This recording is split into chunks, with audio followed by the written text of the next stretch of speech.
Ladies and gentlemen, welcome back to a brand new series of Crusader Kings 3 here on the Lord Master channel, the Sognsdal Saga.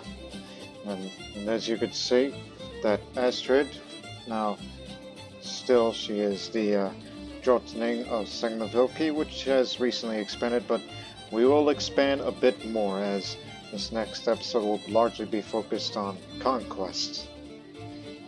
Not just, military conquest, but as well as conquest through diplomacy, as I know that as the realm expands and as our armies get larger, I'm sure those other little petty kingdoms would want to join us, as you will join me for this episode.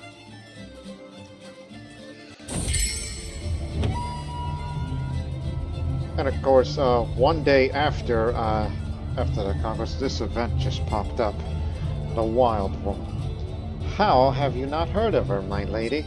I roll my eyes and grunt dismissively to say that the flights of the fancy of Ástríðr, who is the Enrichment and court physician. So, to say the flights of the fancy of Ástríðr were beneath me right now would be an understatement. They say she has an open challenge for anyone, my lady. Ástríðr tries again, insistently this time, lowering her voice conspiratorially. She continues, listen, I know you tire all the matrimonial questions. This woman offers her hand in marriage to anyone who can best her in physical ability. I sit back and consider the story. A martial-minded woman? Surely I can come away victorious and with a new wife in tow, no matter their skills. This is kind of strange, based on what the text just said. Like, I think that event is supposed to apply to a male ruler, but obviously, you know what Ástríðr is. And plus, she's a heterosexual, like most of everybody here. Alright, Ástríðr. We'll ride to investigate, in which we would have a look at that in just a moment. So, we have recently expanded our realm. We've conquered Sygnafylki. So, this area has 0 development, but it can grow back up, as we already have with here. So, if you want to get this up normal, you might as well get to work on that, which will take about 17 months. Because I mean, the development here is 2, but I want up to 1 again. So that way you can have some tax and some levies that will be provided for it. And I'm not focusing on the increased control of the county, because that's going to take a long time, and I'm not content with the gains that I will be making just yet. We're at full strength again, except for the levies that's going to come from this recently conquered territory.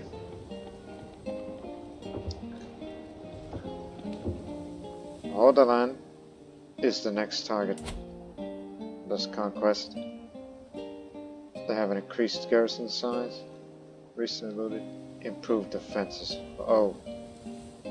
This one may take a little longer to conquer, because their fort level is higher. Well, that's no problem with my father, and what happened to him? He was defeated in battle 2 years ago. So he was raiding East Anglia, and I don't know if that's how he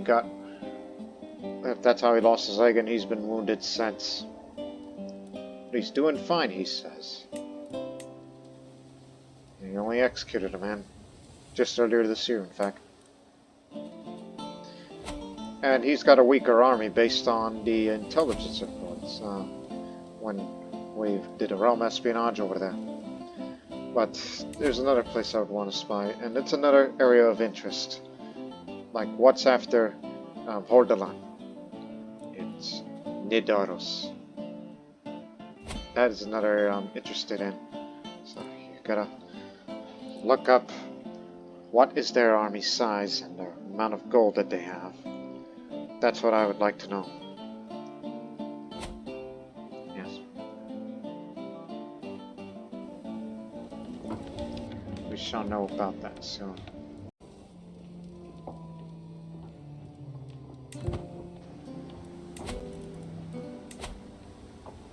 rally point here has set up for this next conquest war over there. A bruising bride. After a hard day's ride, we arrived at the location Asta and Hurakoi frequented to find a surprising scene. A little woman is currently grappling with a much larger man. Normally this would hardly seem a fair fight at all, but in an instant later, and about finishes surprisingly, the first figure, broadly grinning, helps her opponent up magnanimously before flickering her eyes to regards to me. "I've not seen you around these parts before," she smirks as she addresses me, dropping into a sardonically elaborate growl.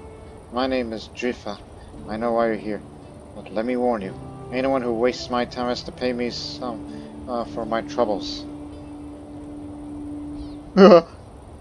At prowess challenge, I have no chance of defeating her. Her prowess is 34. She's athletic, she's strong, she's a blade master, and an adventurer too. And yet, compare that to me, I am way out of her league. And plus, even if when she beats me, I lose prestige, she gains prestige. I would pay her in gold, which I can't be really doing that because I need to save that money for something else. So I'll just say, discretion may be the better part of valor here. So I'll still lose some prestige anyway, but the stress gain would be big because I am backing off of a fight. I would take a backseat into practicality on this one. And just to reduce that stress, I am going to work off some stress instead. Nothing eases the mind like a raised pulse and a healthy sweat. I will work my body until my mind is more at ease. I'll gain a sweaty stench for about a year. Let's go. It's just the stress coping to sweat it out. As I finish yet another lap around my castle, I can already feel my worries driven off together with the sweat. Some people say I run from my problems, but I say run towards solutions. Another lap. It'll do for the time being. So I'm sure we'll find out more about over there soon, as we'll be ready to set to conquer this area that has a higher fort level.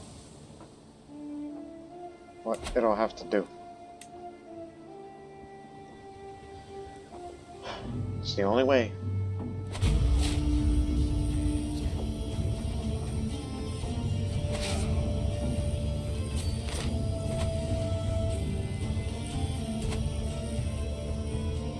Got an offer for you, just to increase your opinion further. Have her as concubine.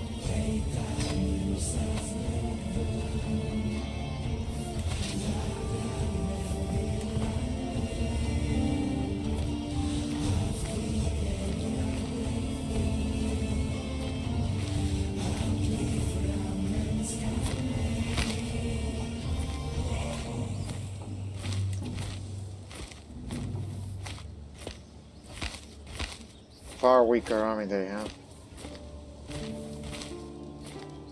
Yeah, forced to serve as concubine in order to get increased opinion, knowing what will be coming up soon. And speaking of, opinions. Yeah. Strategic disappointment, ignored the advice, and disappointed. Yeah, me and my father had disagreements, and I ignored his advice.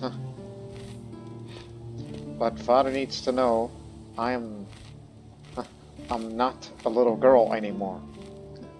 I am a woman and a drottning. So whatever I say goes. Even though he's gonna be out in the battlefield with me, along with 6 others. Which again, family sticks together, including my sister-in-law, Totem.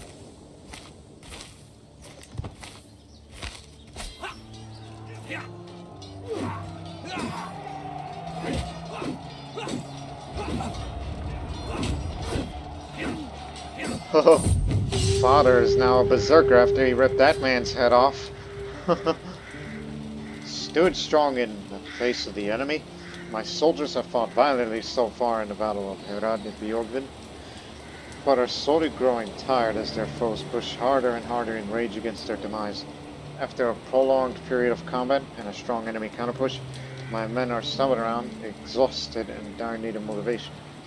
Seeing the opportunity to deliver some inspiration, I step up to give my warriors a stirring speech to invigorate them and restore their drive to continue battling against a difficult foe. Once I step up, I begin to ponder what I might say as a few of my soldiers stop fighting to watch me in admiration. I'd be spending 50 prestige if I just go on fighting. It's a brave thing to do, but that won't do. I'm going to be forced to do this because I know it's not that brave, but it's a tiny bit of stress gain. 53% chance that my speech impresses my soldiers. 33% chance that my speech deeply inspires my soldiers. And 12% chance that my speech is so bad that I lose my self-confidence. Maybe I can earn a little bit of respect from my father. And the others too. Take heed of these words, my brave soldiers. After a summary of common ground between me and my men, and some motivational words about integrity and family, I start to notice a few of my soldiers are nodding in agreement as the enemy slowly approaches, finishing off a war cry that is echoed by my warriors. I yell to charge at the enemy, with my fighters sprinting alongside me. It seems my speech worked. With me, charge!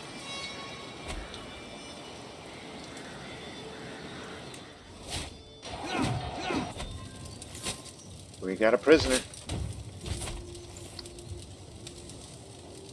Oh, he's not that good. I know what I'll do with him after the end of the war. Take charge, father. 15 months? Well, we're going to be here for a long while then. While I will, settle matters at home. Sometimes I just pop in and out. I only lead the army when there's a battle coming. Because, let me give you a hint for you viewers who play Crusader Kings 3 for a living. Since I have this sword, Ástríðr's sword, there's this thing I read where if you win like a many amount of battles, say like 10 battles, 15 battles, 20 battles, 25 battles, so on and so forth, there's a chance that your artifact will improve. It's just you have to participate in battles with equipped inventory artifacts. Trinkets are the exception, but the weapon and the armor in particular, those are the ones that you oughta pay attention to. That's just a word of advice for you people. So I will not part with my sword, even if we found a much better weapon out there. This is going to be the weapon that would stick with me for the rest of my life, and possibly for future generations as well.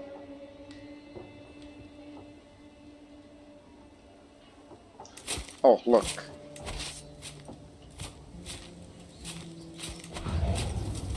"10 months left."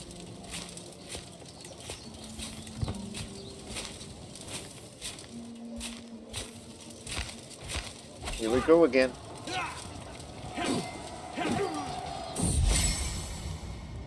While hosting lords and ladies from the realms near and far, some opportunities to portray the drottning of Reykjavik in good light have presented themselves. My lady, pray tell, who is the most gracious person you have heard of? Well, I'll be willing to spend a prestige again, but it'll be worth it. It's him, without a doubt.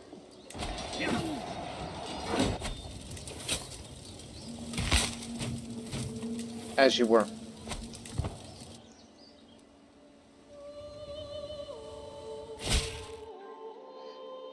My spies talk to beggars, merchants, and soldiers. They've prowled markets and skulked through the darkest streets and eavesdrop on the most important conversations. Over the comprehensive campaign, they've gathered information you requested.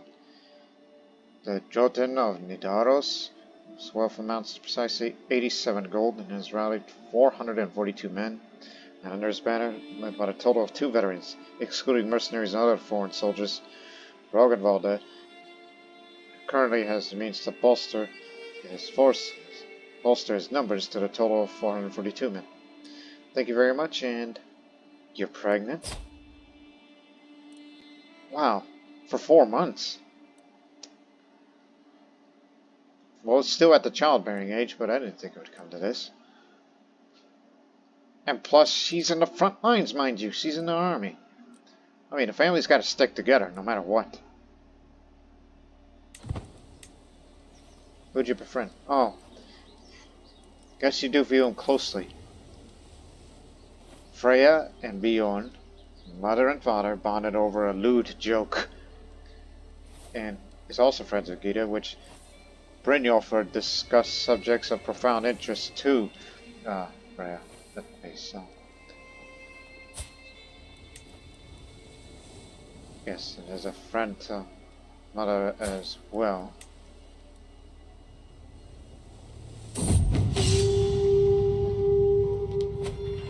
Caesar's triumph. While studying the tactics of ancient generals, I was amused to learn about Julius Caesar's exploits during his conquest of Gaul. During his siege of Alesia, Caesar determined that direct assault on a well-fortified city would be too costly.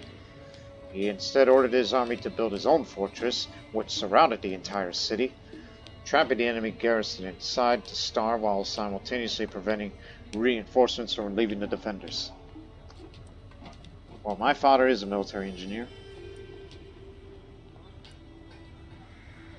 I'm a lot of things, but reckless isn't one of them.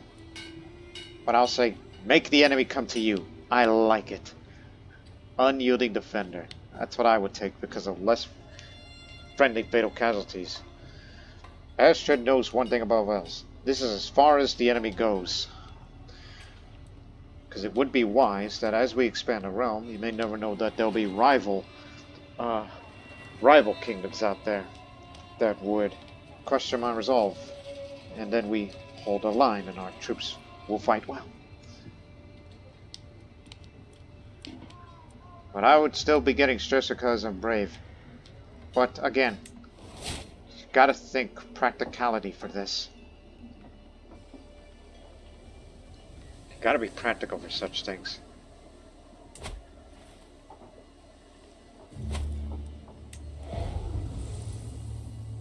Rampant disease, starvation, but it's still going to take another 6 months unless we get more desertions, and there it is.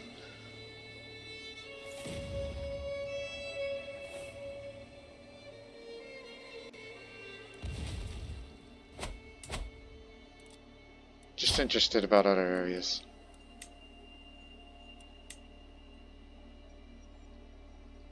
For future reference. Hit and run. That's what we wanted.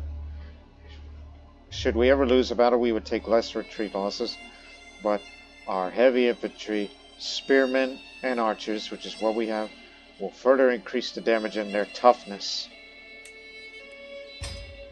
Even though hit and run is not a Norse way of fighting, but again, use your brain, not with your heart. My next planned 2 perks. Stalwart leader and serve the crown, and I will switch over to diplomacy. I don't intend to pick up a lifestyle trait from completing the perk tree of them. No.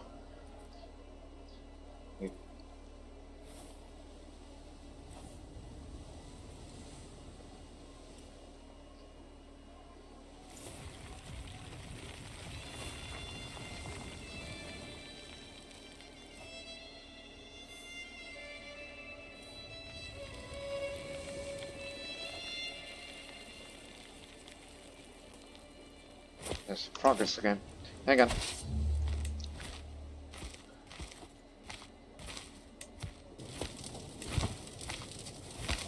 Here we go again with this.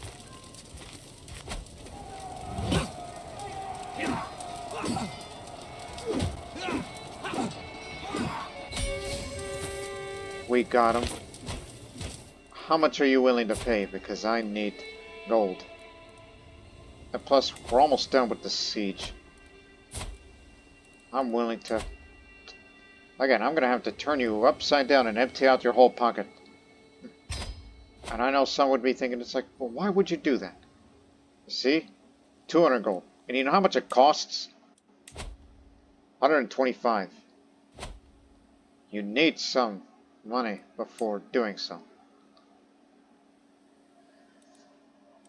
Continue with your work.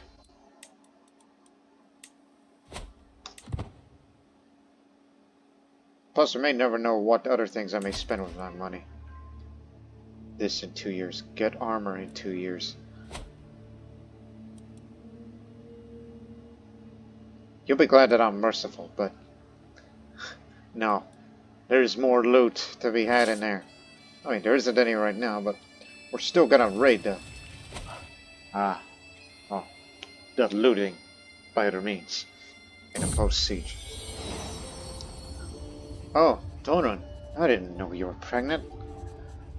You were pregnant, and you just gave birth to a daughter. Since the little one's part of the Sognsdal dynasty, she should be blessed with a good name.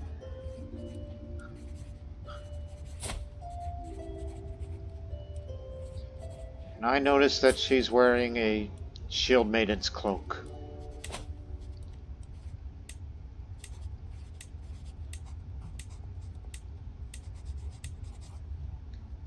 Ástríðr.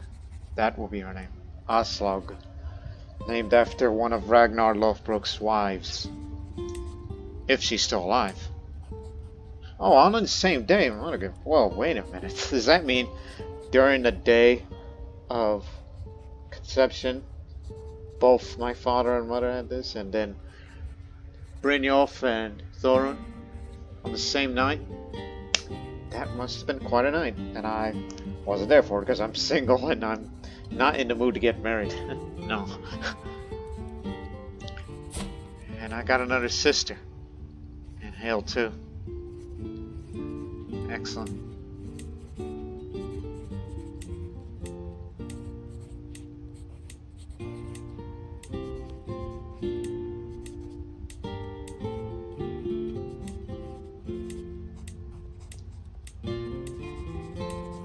Go over to good Norse names.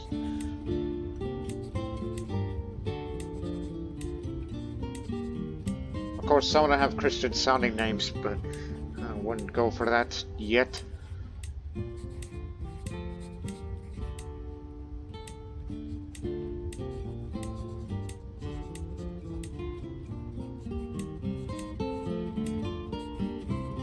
Isn't that my sister's name? No. But it sounds too similar. Think. I'm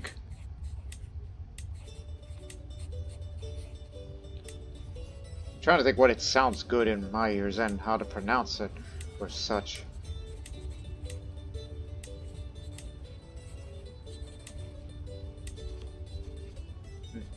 Alfhilda, yeah. Just say that name 3 times so you can get it right. Both.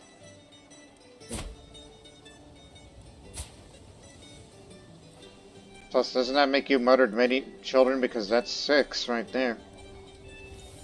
And plus, since it is my youngest sister now, and Gita's no longer the youngest,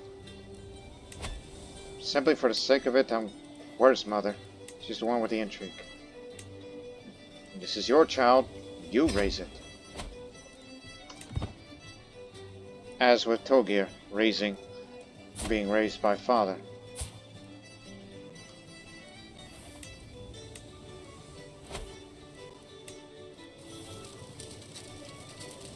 It's coming.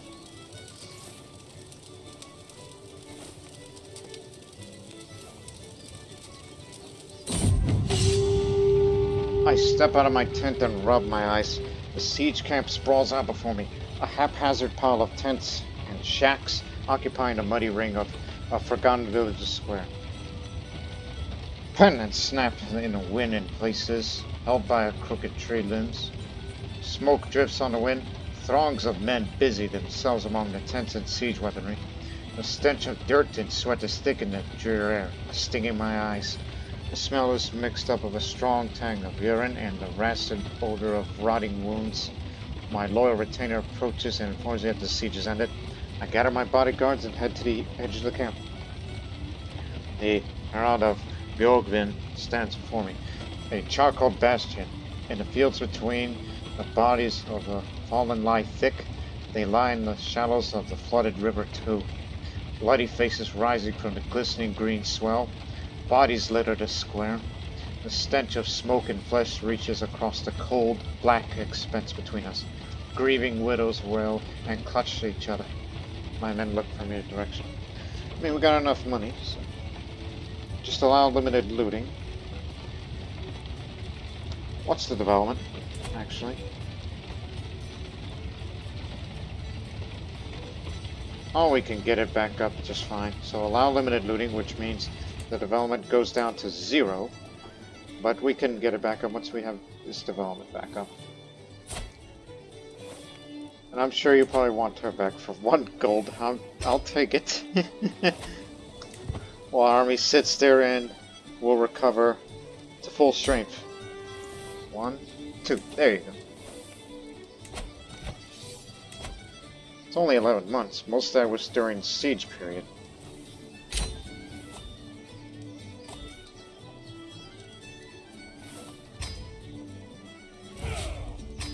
So that land is mine as well. But it's a fortified land for the time being. We've got a few more prisoners too.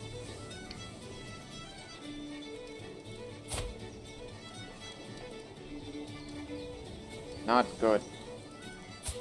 And not skilled either. Okay, we're going to set some ground rules here regarding what we do with prisoners. 1 sec.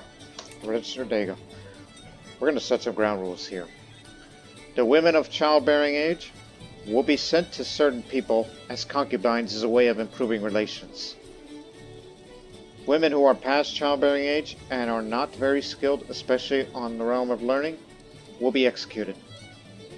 Men who are not skilled in any way, shape, or form regardless of age, be executed as well. Children are exempt from execution because you can still raise them or whatnot, unless it's a foreigner, and that's unless if they want to be ransomed. That's another thing, ransoming. Like if they wish that these prisoners are to be ransomed, we'll be glad to give it back to them, as long as they give us gold. And but if they're unimportant, executed. Not the children. Again, as a reminder, women who are past childbearing age, men of any age, if they are far less skilled of any use to us, executed. And if it's someone of a totally different faith, executed. Unless I have something special for them. So, for now, I will execute these 2. Plus, each time you execute someone, you gain a bit of piety. So these will be sacrificed here. That's 1.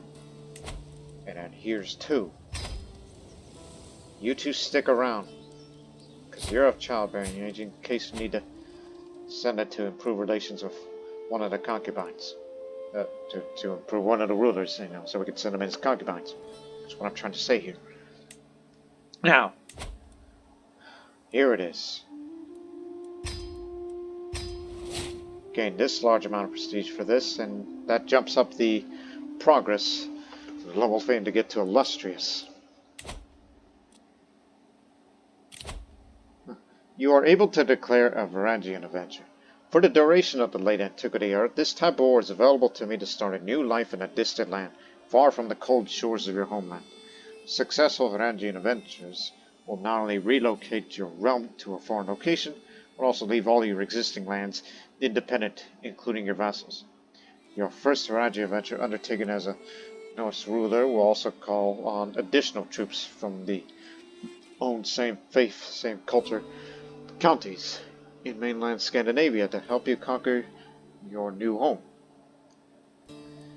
I will not be doing that because, again, the early goal of this series is the unification of Norway, and there's still so much to go, because you need 16 and we only have 3. Now, would you like to join us? Fortunately, he was terrified of me. I didn't need to send him a concubine or anything like that, but you can't be too careful. Now, how about you? Not the rightful liege, speak language. Oh, we can definitely improve relations with you. We'll send you her. And in addition, I will sway you. Because we'll actually bypass you and go to Nidaros as the next place to be conquered. And there, in Nidaros, is where this man lives there. He is the Riksgodi and also the court physician. I have interest in this man because of his intellect. He's a genius. I would love to have him in my court. But since he's got the prowess skill because they made him there. And plus, don't forget, he's not a Norseman. He's English. He's an Englishman. In fact, possibly the only Englishman to worship our gods. So who knows if his family came from England or how they come to be there. I mean, he's a young man, so who knows what his past life was, wherever part of England he was from. Or he was actually born here and then raised it as such. But different foreigner, but never assimilated to our culture and language. Draw your own conclusions. Make up what you want to believe, people. Oh, and the former ruler of Sygnafylki, Alfgeir, what he's doing now, he's the Hofgodi and court physician for Hysertoki, which he lives in this part of Småland.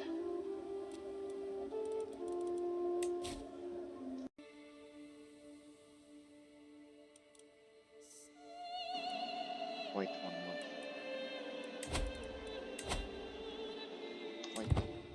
Wait 1 month, and then we'll be at full strength, and then we'll be ready to conquer Nidaros as the next target. And thank you for joining us as a vassal.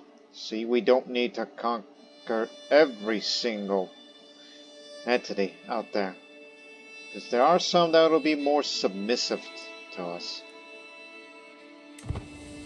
And plus, with him as a vassal, he can contribute to us by giving us a few more levies. And if he has the skills, he may join our army. Except he's craven. But he tries to be a good devotee of Thor, just to make up for it. We shall see about that. We shall see about that. Also, don't forget about those holy sites up in Nidaros.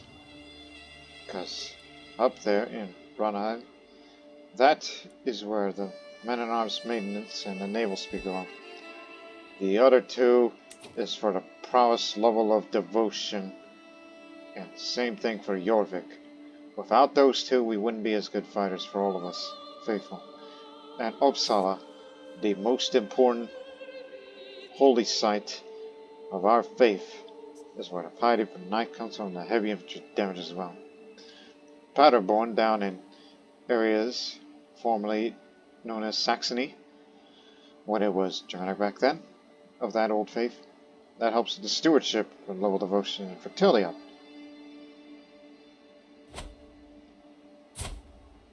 You're getting way better than I, sister. Again, you're the little berserker. Nobody would want to mess with you, Gita. Not even I, because you would best me. Oh, Brynjolf, I forgot something. 1 second. Since this is your daughter, you should raise her.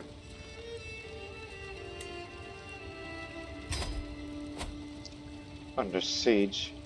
The true enemy of every soldier's complacency, my brother Brynjolf says before nodding acknowledging. We are standing side by side up on my stronghold's walls, looking down on the soldiers conducting drills below.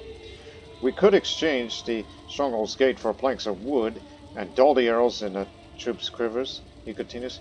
Lead the soldiers in a mock charge against the stronghold, and let's see how well they do in action. So I guess that's how they got the improved defenses thing. But I'll say, good idea. You should lead the defenders. Let the game begin. I might gain a martial lifestyle perk for this, so we may have to delay on starting the next war until this event change passes. A tightly shut gate and walls that loom high into the sky. Archers can be seen as shadows moving behind the battlements. The feeling of genuine excitement permeates in the air. In the lull before battle, I turn and address the soldiers. My order rings out loud and clear across the field.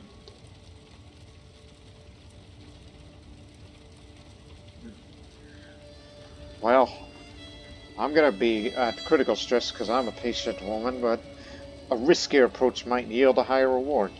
I will gain a little bit of lifestyle experience for this. And there's a bit of prowess challenge, which I've been improving my prowess as of late. So we could either walk in practically unopposed, or we will take heavy casualties but bring the gate down. I like my chances. We walked in practically unopposed. And just for that, no time for myself. Ruling has been such exhausting work as of late. It is like no other subject in go things well can wipe their arse without my express instruction. I was in the middle of planning a small getaway to a distant tourney with a reputation for particular fierceness when a servant comes up rushing to me, babbling about some new trivial catastrophe. At least I have a friend. I'll talk to Gita about this on the way, so I will gain a confider trait, which ups the diplomacy a bit. In sharing our problems with a close confidant, Ástríðr has become able to manage life far better than she could alone.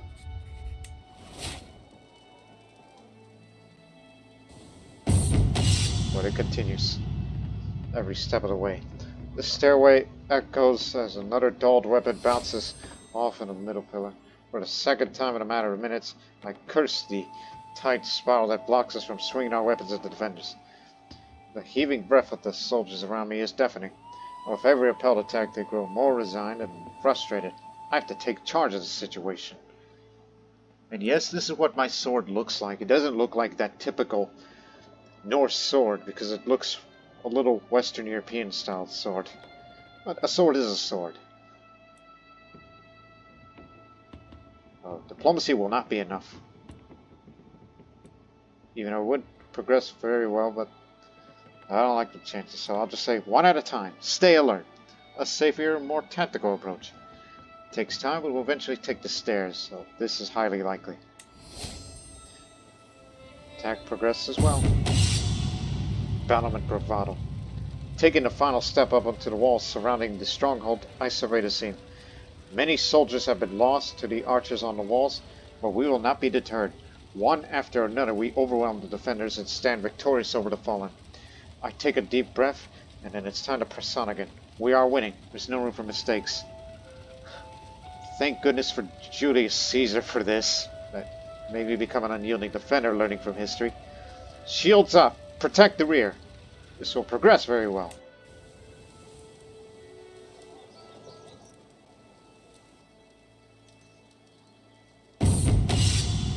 The stronghold is ours.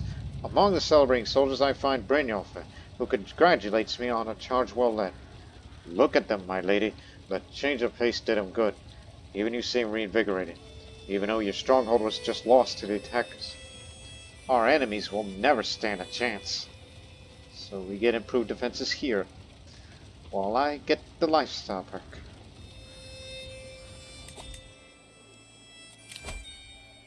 Okay, now it's come early.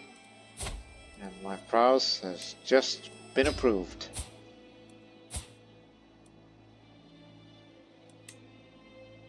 It's not yet time to switch lifestyles. So now I have 22. It's not until... oh, just next year. And I'll be willing to switch to another...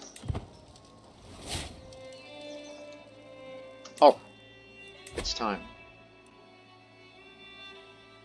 Fond memories and a quick thinker.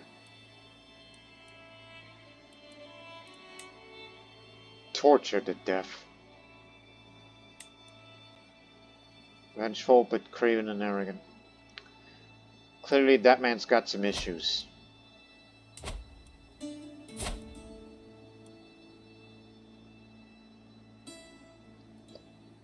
I think I figured out a way to how to get him in. I think I know what to do.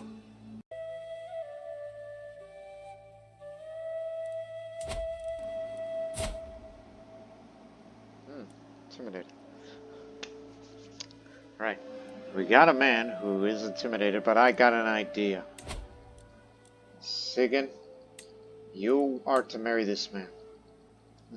I know you're my antiquarian, but you can't be a shield maiden, so you're of little use to us here, but if you want to support our family in any way, shape, or form, you are to marry this man who has been single for a while, and you can have children as you like, but this is a way to improve relations, so that he may join us as a vassal when we expand to over there.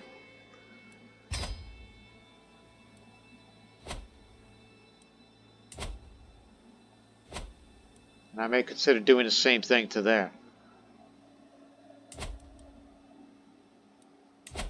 Let's begin.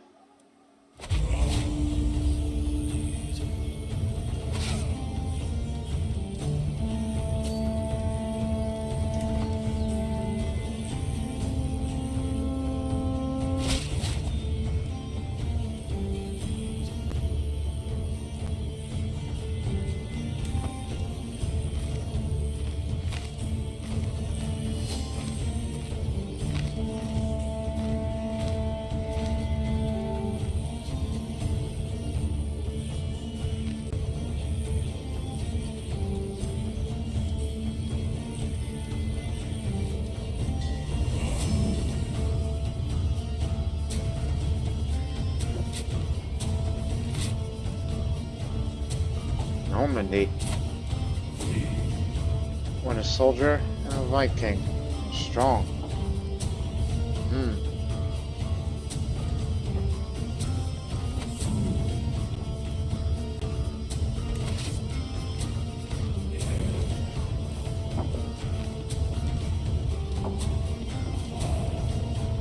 But remember, when we get there, if you happen to find that Englishman, don't kill him. I want him. Not that I desire him. Yet. But he's, some use to me. This is an important realm that we'll be fighting for. At least it's the middle of summer.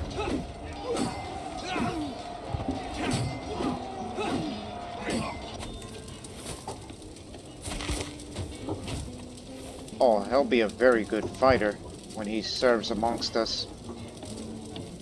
I would love to recruit you, but it'll be till after the war. Do your magic.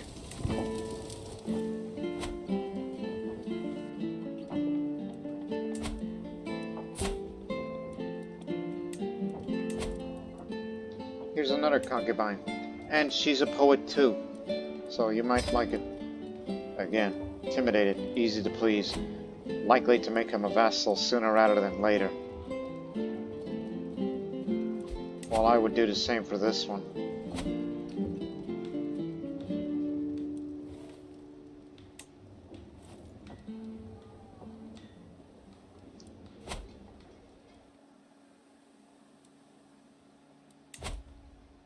Oh, countdown's on. There's another place that I would like to expand to. Yeah, Mount the Land. How much do they have over there?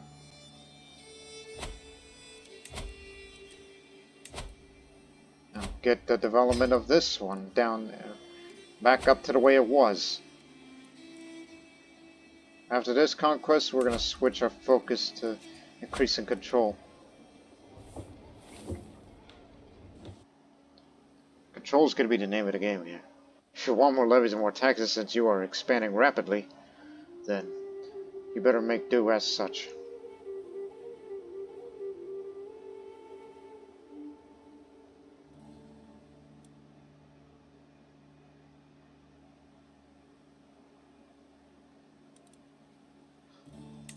My goodness, he's there.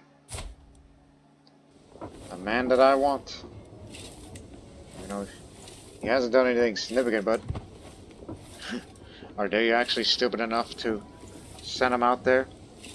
But strict order if I were to give it to them. Don't kill him. I want him. If you take him prisoner, excellent. If you conquer the land and he's not present, well then I'll have to invite him in here. I was about to say he's dear to me, but what do you mean by dear?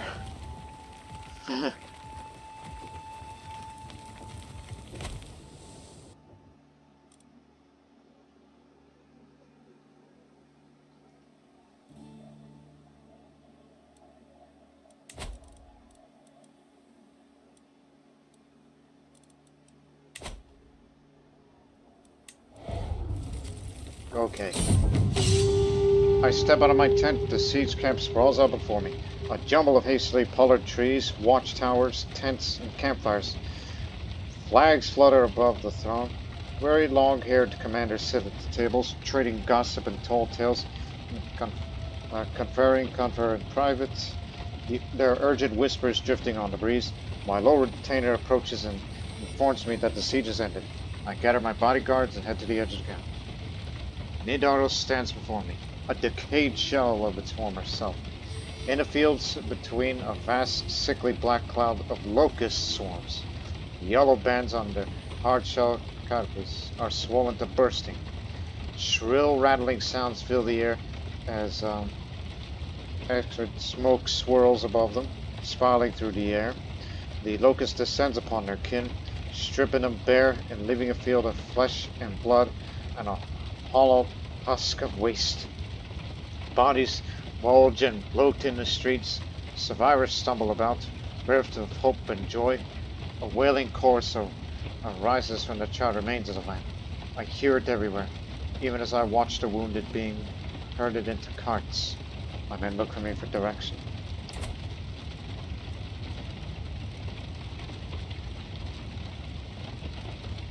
Allow limited looting, we're going to keep doing the same thing over and over. Plus, we don't have that much money. I wouldn't want to let the army run wild, because... Well, actually... You know how much these titles cost? No, there are alternate means, so let my army run wild. I wouldn't worry too much about it. Okay. Died of pneumonia. Okay. Is he important to you? Are you willing to pay? If so, good.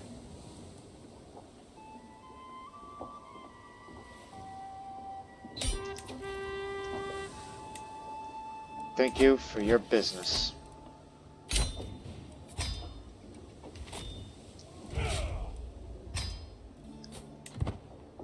Okay. No more training, commanders. Start increasing control. First things first. Here. That's step one. Now step two, since we have the money and the means, and I need a faster way to get a little more fame, we can raise a rune stone. It is customary among the Norse to erect carved monuments to commemorate important events, the death of a loved one, the settling of a dispute, the acquisition of land, and so on. Perhaps I could benefit from such a rock. You will gain 250 prestige, 250 piety, and 350 prestige. So it'll be with one of these choices. The runestone will be destroyed as the county falls to someone outside of my dynasty. But what to carve? Rocks through the ages. Subject. Every runestone tells a message of some significant event in the life of the commissioner, from the smallest peasant to the drottning like myself. The stone records all. What this monument should speak of. Obviously, perhaps my vanquished foe, Rogvaldo. This runestone will speak of my victories and conquests. Now I've decided what to put on my runestone. The question remains, where to place it. Memorials to victory, such as my triumph over Rogenwald, are a constant reminder of the war's glorious end. They are best placed in areas that require encouragement to cooperate. Of course, one or two spots do spring in mind. Nidaros would be a good place. For 50 years for that conquest runestone there. This will add up to the control growth up much faster.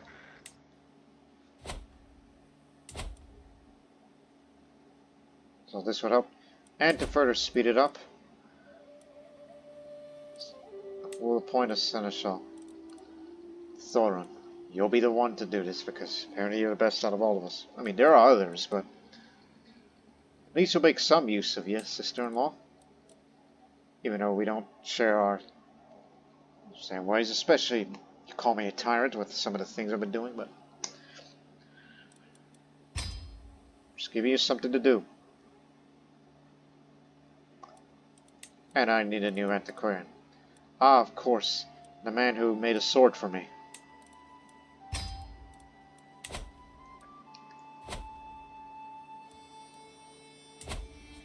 And they were in the middle of building a trade outpost, which adds up a little more tax. That's good. Threaten a merchant. Well, this happened before I came here, so... Now, where is the Englishman? He's wandering around. Come here. Barely. Homeless wanderer could be persuaded to stay. I got something for you.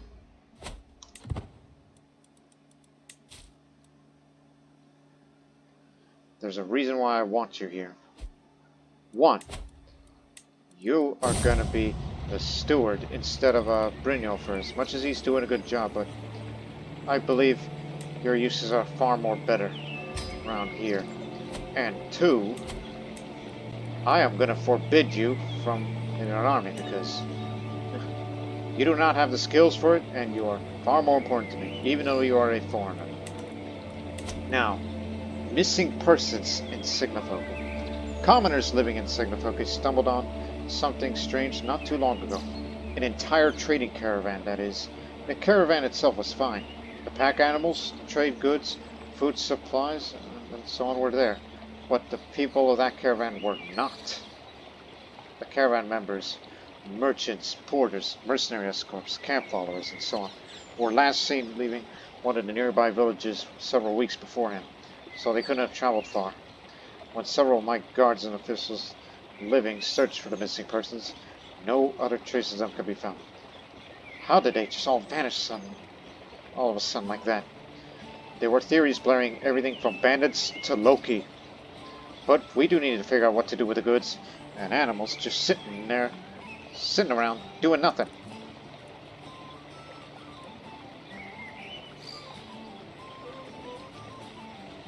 So, this is just what's happened here for the next 5 years, and this is going to hurt the holding taxes.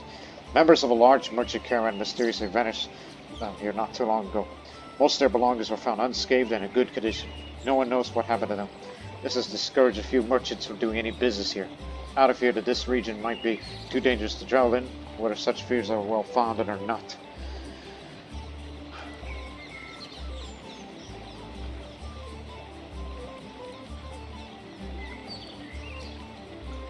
We can get gold by other means, particularly raiding. So, just give the leftover supplies to some locals. I'll gain a little bit of prestige for this, and in turn, adds a little bit of progress towards fame, as you can see. Are you willing to join? Not quite. No. Oh, there's a problem. He's paranoid. He's going to be a little hard to please, because he's rather paranoid. But as long as we're allies and you help us out and we support you, we'll be there for you.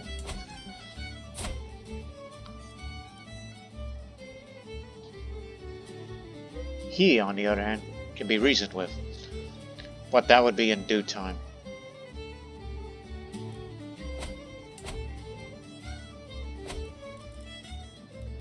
Now, what's over there? Lessons from the past. Though I surely see many battlefields before I meet my maker, my library holds tales of war from 100 lifetimes. I have recently acquired a tome on the Great Battle of the Catalonian Plains, as well as a time-worn scroll written in some ancient language. Who knows what forgotten secrets holds?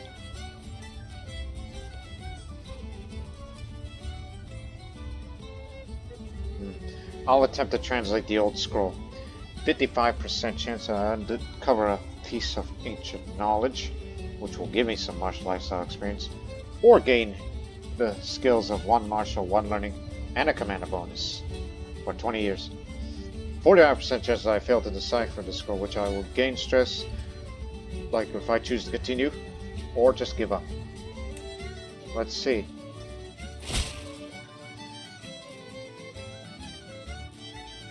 Negative 98 gold and 212 men. Oh yeah, we're going after them next. But it should be in the form of subjugation. Much bigger land, much bigger game. And it's also to prevent Svithiod, Sweden, from expanding up there. I know they'll eventually get Madalpad and Ångermanland. So thank you again, Mother. Much appreciated. Known for my dedication to my faith, as I am faithful. Night falls, and the single candle illuminating the script before me becomes shorter by the hour. When it flickers one last time, it leaves me in darkness. The scroll's secret remained undiscovered. Just push forward. I'll gain a bit of stress for this. May have a mental break, but it'll be worth it. This time I will uncover a piece of ancient knowledge. And overwhelmed by the stress. Yes. Even with the help of the dusty glossary, the scrolls are reluctant to share its secrets. But I press on. As the night progresses, the most incredible story unfolds before me. Arminus, the son of the Germanic chieftain, had been raised in Rome, but plotted to forge an alliance of the tribes to defeat the Romans. Arminius,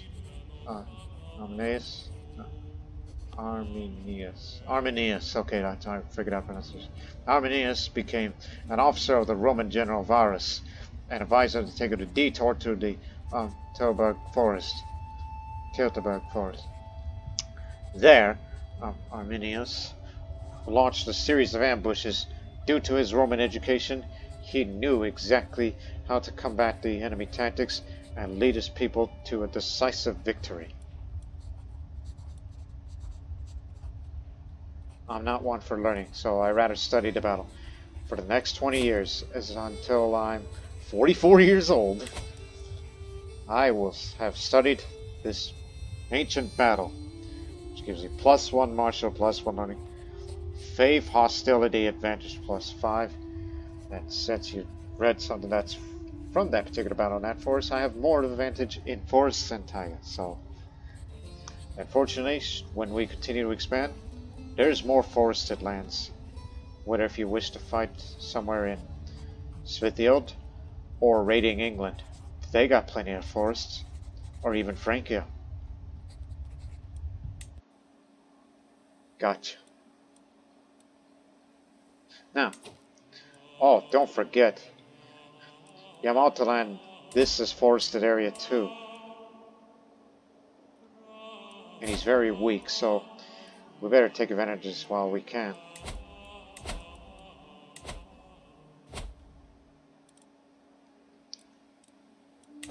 Plus, I'd be spending a lot of prestige for this. Because subjugation, you can only do that once in a lifetime. But we'll be getting 4. And I will take his title, so I don't have to spend my money to create another title.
Where's their army?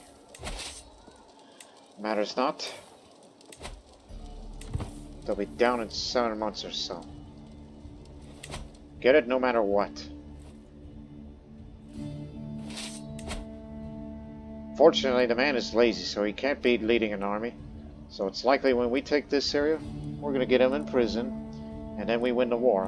I'm in no mood of prolonging it, just like that situation down there. Oh, there they are.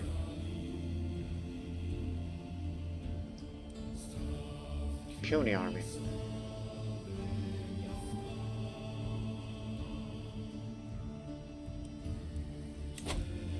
Remember, after 4 months, do you get one more perk, which would be Serve the Crown? And then we'll switch up to diplomacy, and I would go for foreign affairs and then get Befriend. Which, as I said, another way to convince the other realms to join your realm is to befriend them. Yes. Befriend them. As another way of saying, as I said, charm offensive. Just, you gotta sway them on your side, send them concubines if you have to, and also make friends. Sometimes play board games. That's what you need to do exactly for situations like these.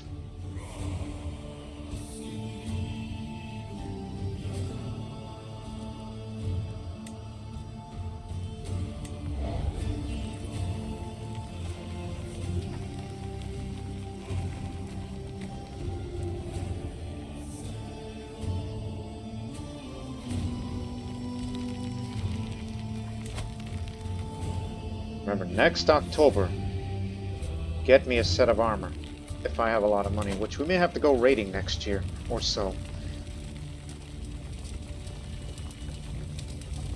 We'll consider it.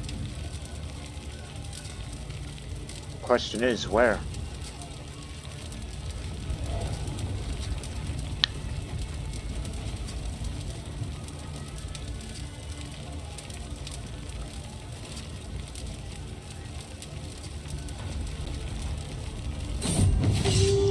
There, we got him. I step out of the tent and rub my eyes. The siege camp sprawls before me. A chaos of tents and smoke, bustle of voices, flags flutter above the throne, shouts and cries ring through the damp air. My Lord Retainer approaches and informs me that the siege is ended.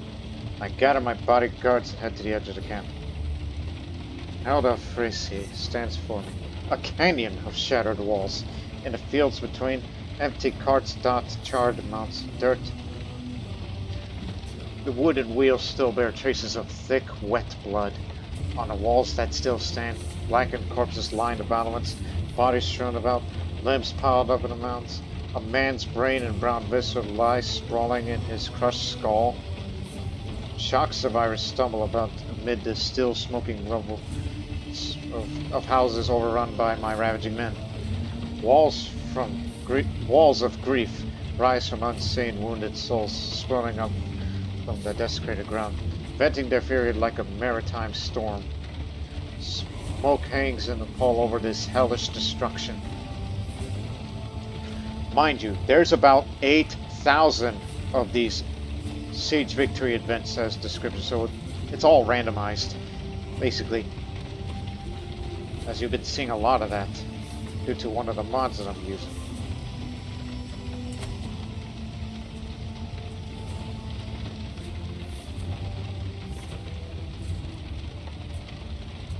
Well, he's intimidated me. I'm just gonna let my army run wild once again to get as much loot as possible.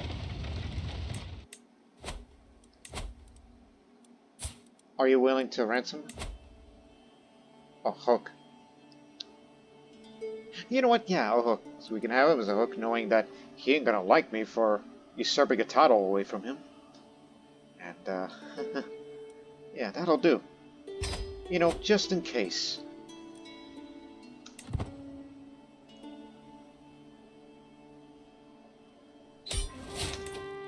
There. So now you will serve me as a vassal. And those two of yours as well. Which apparently, you do not have a good stewardship skill, despite your insight of in the heavens.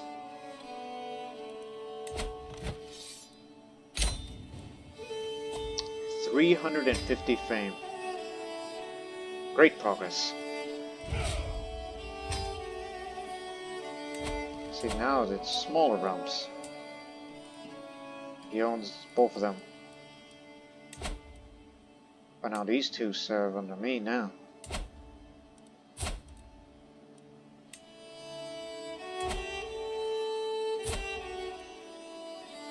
Ugh, hopeless.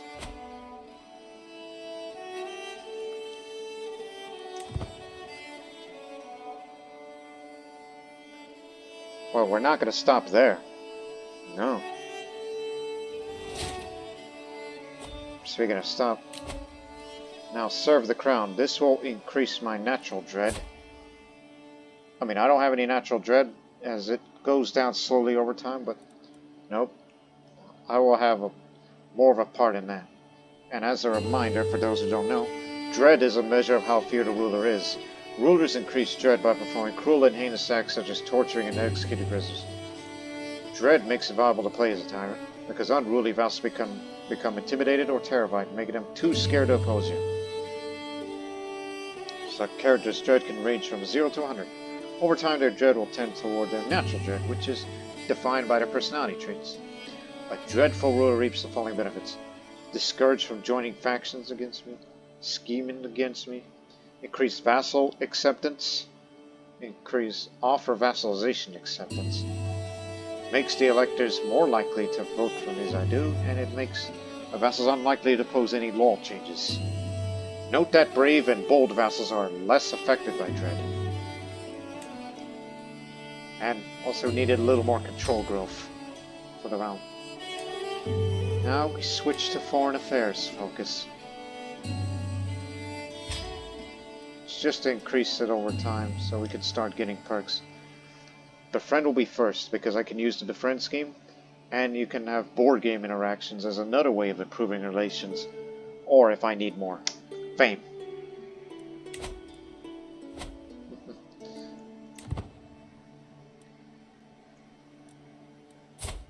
I'm 24 years old and I'm already getting into diplomacy.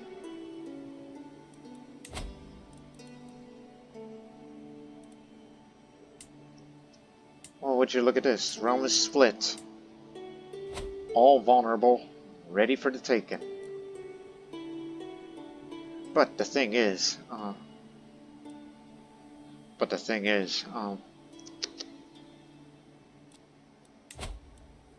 you willing to accept now? Not yet, but soon you will come to understand. Terrified. He'll be more submissive. That's good to know.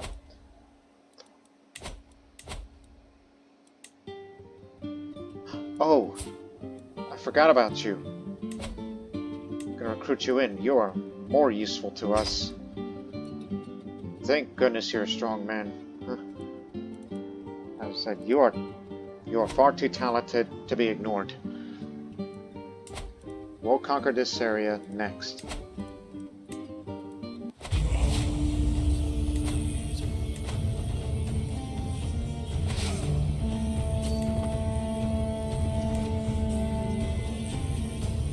Some odd days.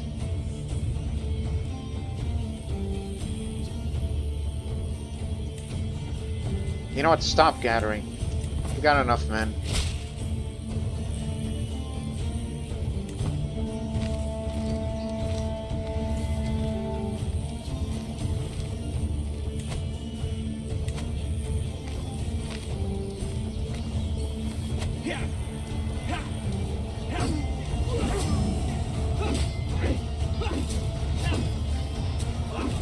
My father strangled Hakon with his own intestines.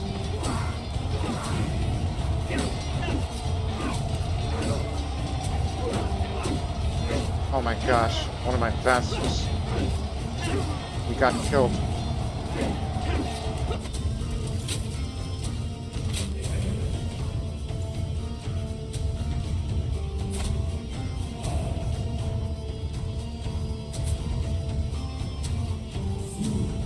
You don't impress me.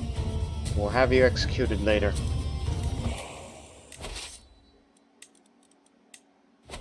One of my men got killed. Now you're in charge.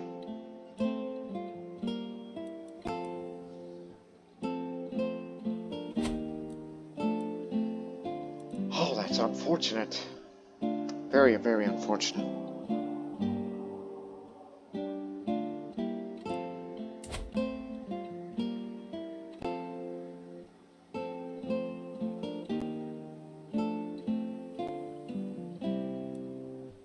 And plus, improving my diplomacy skill also adds the chances to have a successful chance of swaying.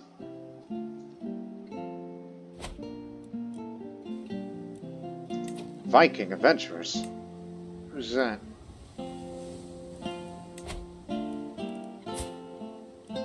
Oh, yes, we took Nidals away from him, and now he's decided to go to Flandre.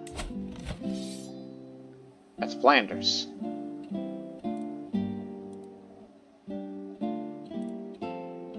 Oh, I don't know how long this war will last, but I think this presents an opportunity to raid. These two will have to wait, as far as conquests are concerned. Because I think I know what to do next, after we conquer this land. Going on a raiding expedition. All of us. The Frankia. Because I hear there's plenty of riches down there. And now they're going to be disturbed by war over Flanders. So this is going to be our opportunity to come in there. And we raid it for more loot. Simple Palisade finished now. And this one will be finished in a few months as well.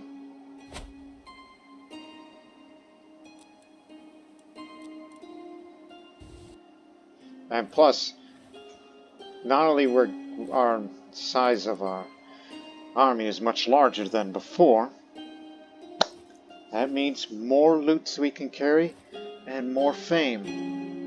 And that fame will get us closer to Ástríðr, which we can use that to do the Conquer Duchy casus belli, which will make the progress for the unification of Norway much faster.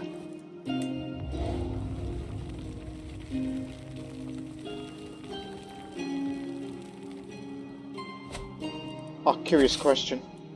Do we have any reavers? Unfortunately, no. Because the reaver commander trait is what makes them, you know, the raid speed much more faster. And I don't lead raiders. I'm not a proper Viking. I'm not that kind of person. We got him. Here we go again. I exit my tent. The siege camp sprawls up before me. A haphazard pile of tents and shacks occupying the muddy ring of forgotten village square. Flags and banners fly in the damp wind, bright colors mixing hopelessly in a gray rain. Smoke drifts on the wind. Throngs of men busy themselves among the tents and siege weaponry. The stench of dirt and sweat is thick in the drear air, stinging my eyes. The smell is mixed up with a strong tang of urine and a rancid odor of wounds. My Lord Retainer approaches and informs that the siege is ended. I gather my bodyguards and head to the edge of the camp. Let me drink. The herald of Utan Narmodal stands before me, a smoldering ruin, and the fields in between. The dead and dying groan and burn, disfigured by flames. In the clearing outside the sunken village lie hundreds of bodies. Grieving widows wail among the scattered stones of remnants of their homes.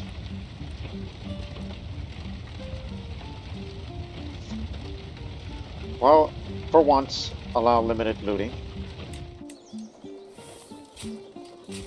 Just this once. Even though that man's gonna be out of there. Oh, and we killed your heir during the siege. Even though that man was a Sami. You better pay up. That's the reason why I'm being generous at this time. Just in case. Because If you don't accept that offer soon before the battle begins, because I'm in no mood to fight a tiny army. Thank you.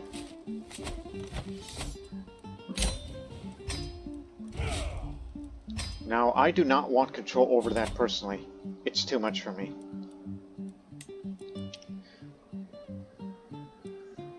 You, strongman. I know we had our differences because I forced you to recruit, but I'll make it up to you. You got what it takes. He's gonna be more towards overseer. There you go.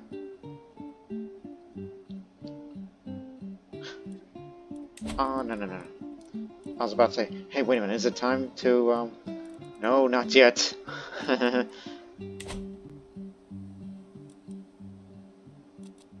Yeah, I know it looks a little odd with these separations there, but we'll try to get them in with us soon.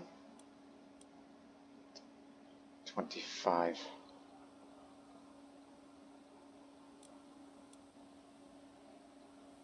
Okay, what if I send you the gift? How much would that be? All the way. Only 25? Okay, that's generous. Now, I know it will not be enough, but there is one other way, and I'm going to trick him for doing this, even though it's going to cost me prestige from this.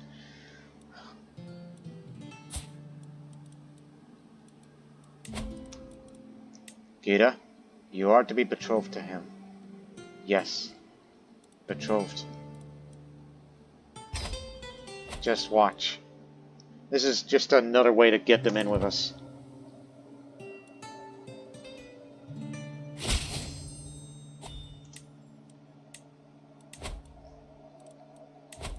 Barely in. So now you'll be a vassal because we're allies now. And then...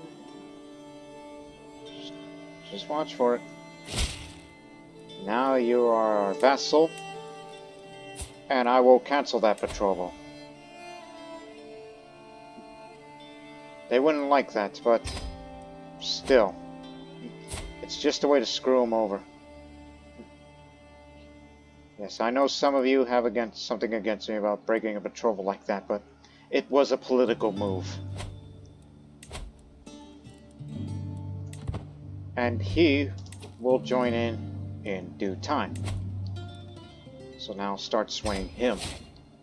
Get him on our side.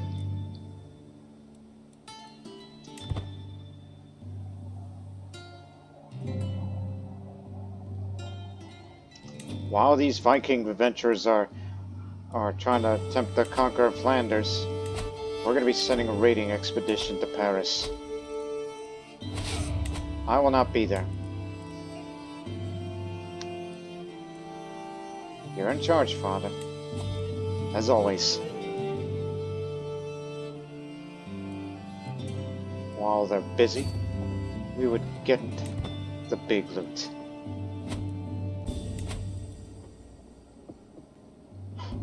France, Velka Morava, Hradska.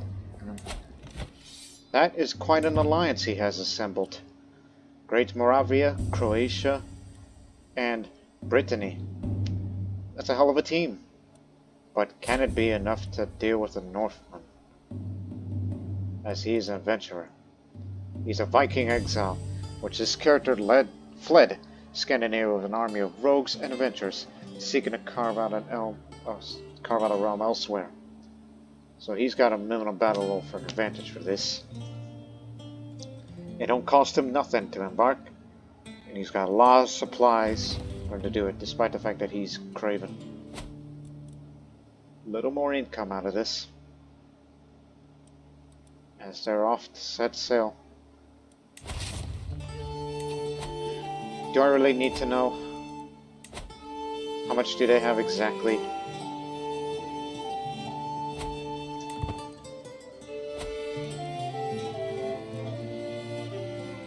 Also, if you happen to get any French prisoners, or Frankish prisoners, oh, look.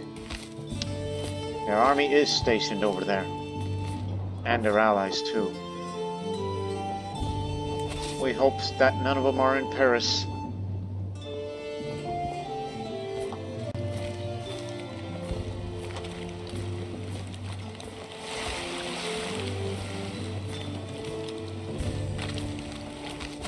we are.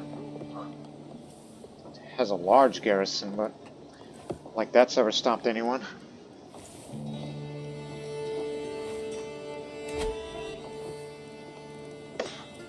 Charles the Bald, murderer. He murdered this man? I know him. Austin. Yeah. Yes, that he used to rule there, which in turn ruled by taking a part of Mercia off of them. Lincoln. That's what that castle is called. Lincoln. Lincoln.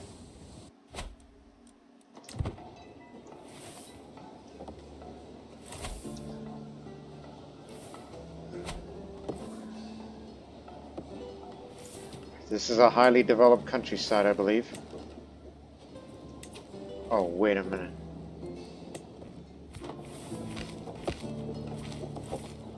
You better start running right now. Because you got 24 days. And you better get the heck moving.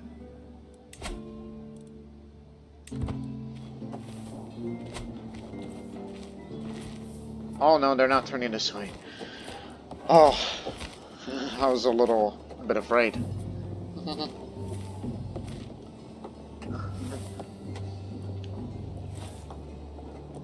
Didn't the size of the loot just increased? Am I crazy?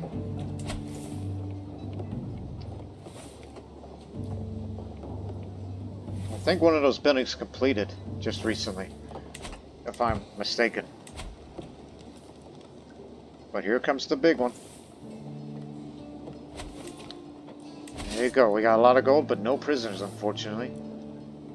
Head to Saint Denis.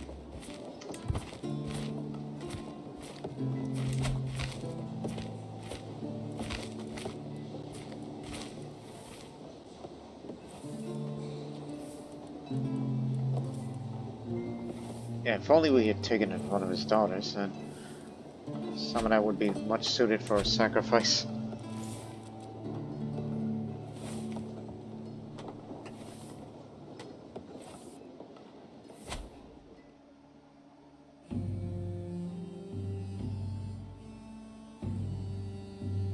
When we bring all that loot back, it's still not going to be enough to get us to Ástríðr.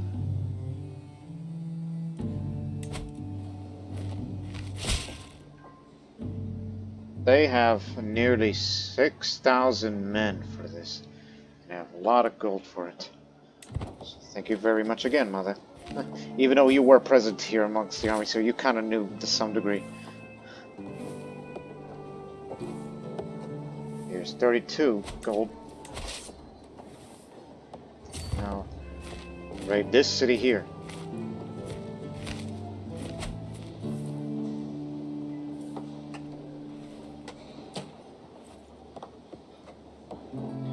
As tempting as to raid around next, but you saw that big army that was marching through that way.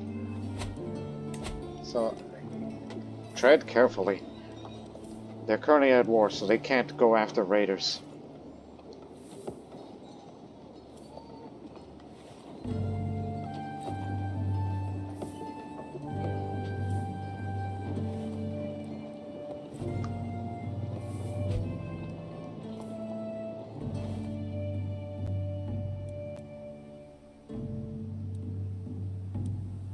They just took a piece off of them.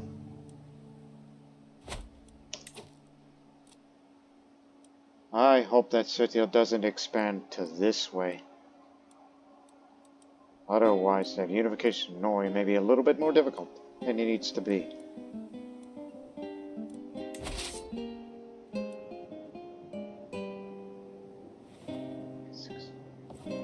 Okay, raid these three here, and then that's it. Get to the river and get out of here.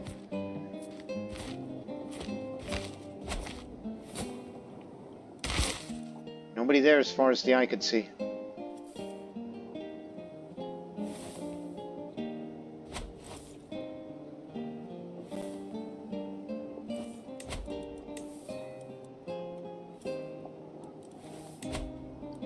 Until further notice, I didn't get a good look at your skills.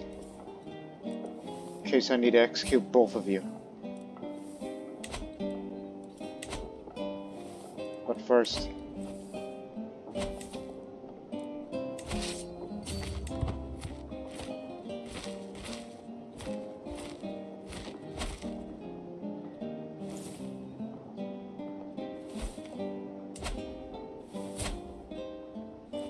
Ah, belongs to Prince Bishorik. That's what that is.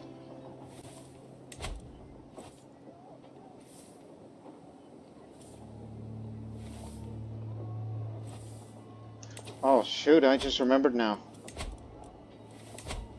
Give me another artifact. Armor. You will not regret supporting me, my lady. My beneficiary Melkorka assures me that she will create a masterpiece. Also, that my input is valid. Please tell me, what type of armor do you desire? I want flexible chainmail. Not very flashy, but dependable. Thank you for reminding me.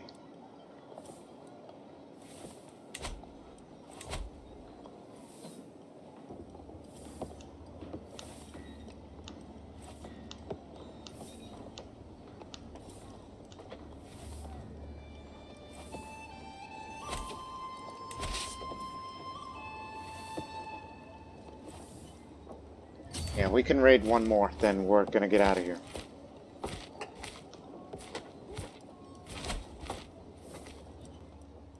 We'll be out of there here soon.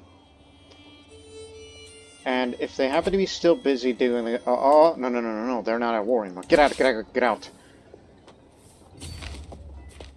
They could be out there, you know. They've just beaten the Viking Raiders. They're still up in Flanders. Get out!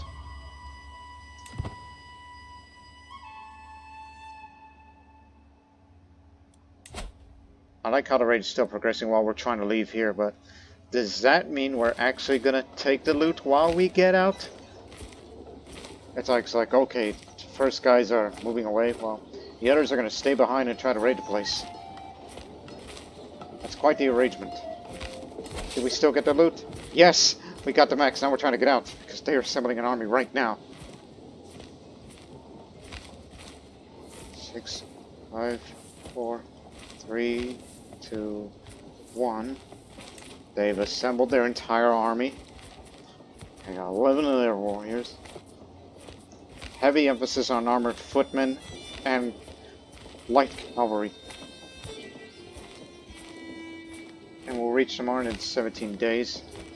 They're going to be there in 6 days. Oh, no, they're going to be there in 5 days. Can we make it? If we don't make it, there goes the loot. They're going to be there in 5, 4, 3. We'll be there. Oh, we'll escape in time.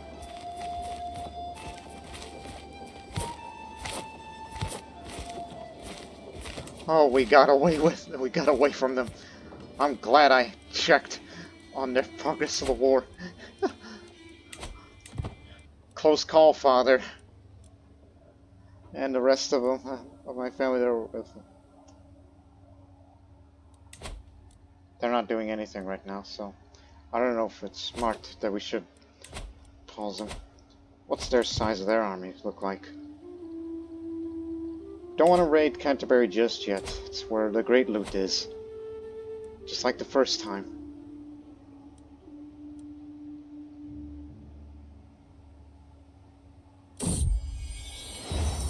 Lately, my efforts to impress have fallen flat. My friendship with Asta is still standing on shaky ground. It's a mess. However, I got a brilliant idea. I'll have my beneficiary Melkorka add a dedication to the masterpiece to me. The flatter dedicated will be deeply touched by my generosity, and she'll have no choice to like me more. Well, sometimes I view her as a grandmother that I never had, or I wish I would have. So yes, I'll dedicate it to her. Dedicated an artifact to Asta.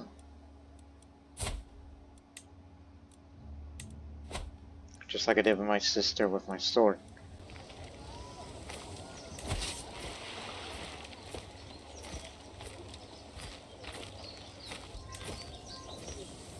Great wealth. But we can go again. Just reinforce and then... Well, actually just disband for the time being, so we'll know what's the army size over in Wessex. And so we can decide whether or not we should raid. Oh, Unless Jorvik's at war, which they do have some loot. Mercia has none, because they're a much weaker nation than it was before. So, can't go after them anymore, but we got lucky.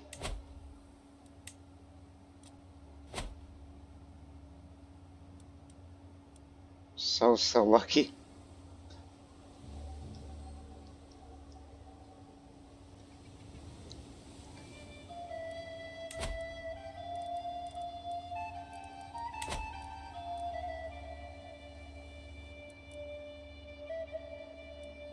Okay, here's the deal. Canterbury first, London second.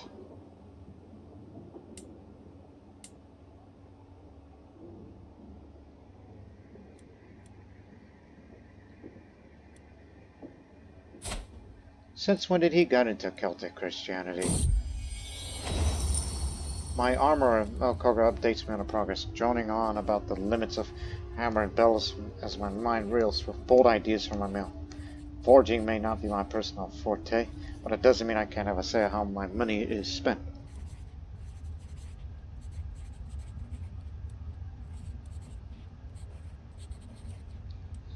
Let me take a look at your sketches. My ideas work well. Now keep in mind, each time when you... Hey! We got raiders.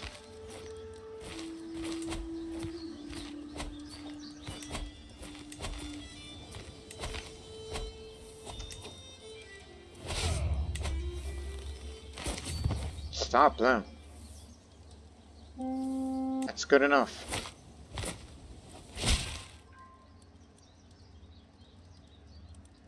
Oh, that's not enough. We need to increase that size a little more. Increase the size of the Huskars. These are good heavy infantry that will counter most of whatever they have.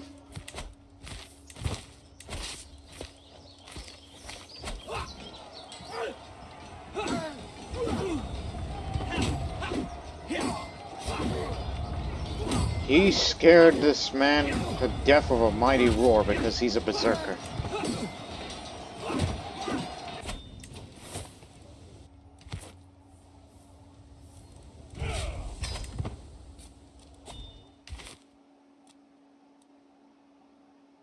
Again, our army size may be small, but it's the toughness of our warriors will make up for any shortcoming that they bring against us. So I am determined of getting that for loot. I think it might be in best of our interest, our realms, to arrange a meeting between our heirs, Brynjolf and Flossi, making sure that they build a stable and healthy relationship would now certainly ensure the future the stability of our lands. What a delightful idea. I plan on ending this episode soon, so we'll get around to it. The arranged meeting between Flossi and Brynjolf is a perfect opportunity to craft the foundations of a long-lasting relationship between my realm and Conquests dogs. I should be very careful when planning the encounter. Well, we're gonna get more money by loot anyway, so... Actually... a bit of renown would help, because... you know, we're still quite far away from getting our first, so... Actually, Brynjolf will visit the court. He's got some diplomacy skill, he's honest, and he's compassionate, so I believe he'll do fine. So I will not be able to influence the meeting, so we shall hear from them soon. Although I don't think I'll get the diplomacy lifestyle perk for this, because I wish I would be the one to influence it, but renown got the better of me. Sig. She died in childbirth. Oh. Born today, and then she just died. Oh, sister. That got me stressed. You're so content. I thought you would be strong, but... oh, our alliance with them is broken. Now we can't get that man to join in the realm with us. Not without an alliance. Brynjolfr has finally returned after his visit to court. Unfortunately, things did not go as planned. Velocity and Brynjolfr simply cannot stand each other. What is truly irritating about this entire affair that I was not able to learn much from him. We should try this again sometime. So now they're rivals. Brynjolfr and Velocity grew to hate each other during a prolonged courtly visit. That's doubly unfortunate. I should have told him, hey, why don't you come visit here? I'd be willing to spend my money, and we could have, you know, got all that money back if we gone to raid Wessex, which we'll still plan on doing that. He's at it again.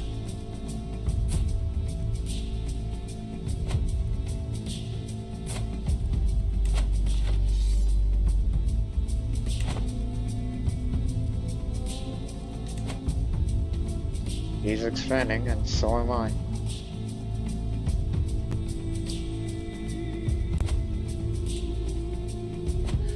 In fact, as it'll turn to January 1st, I will be ending the episode on that a bit of a sad note.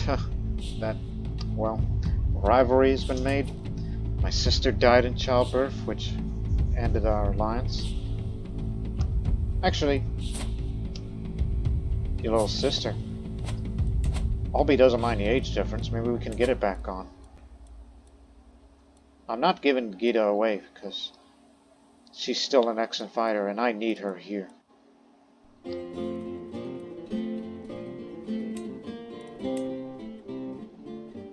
Yeah, let's have an alliance back on, even though it's a patrol run.